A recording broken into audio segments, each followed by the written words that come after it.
dépistage. Très bien. Pour terminer, Nadia Sologoub.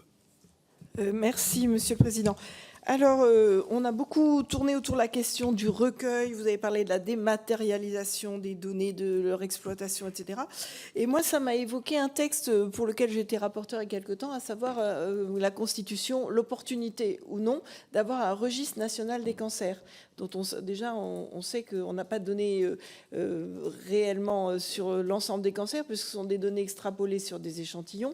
Donc, est-ce que vous pensez que ce serait pertinent d'avoir un registre national des cancers et éventuellement, est-ce que on pourrait avoir des données de dépistage qui pourraient alimenter ou qui pourraient, voilà, est-ce qu'il y aurait un intérêt quelconque à faire avoir une utilisation commune des données? Voilà, merci. Ouais, alors je ne suis pas un spécialiste des registres, mais je pense bien entendu que oui. Il y a des registres qui existent en France. Moi, dans ma région, il y a le registre de l'Isère, qui est un très bon registre avec lequel on travaille, etc. Comment? Voilà. Bon. La structure est basée à Mélan. Elle travaille bien, hein. C'est une structure qui travaille bien. Voilà.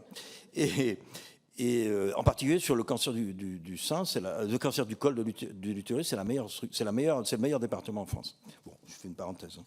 Mais effectivement, moi je pense que la question se pose vraiment d'avoir un registre national, qui sera en partie alimenté par les CRCDC d'ailleurs, hein, puisque finalement on recueille, qui serait en grande partie finalement peut-être Santé publique France pourrait s'en occuper, parce que Santé publique France permet l'évaluation. À quoi pourrait servir ce registre? C'est-à-dire on pourrait dire, on peut comment dire, on peut utiliser les registres locaux pour finalement anticiper ou enfin sous forme d'échantillon pour la population, mais quand même, je pense qu'il y a, vous le savez tous, il y a des spécificités départementales.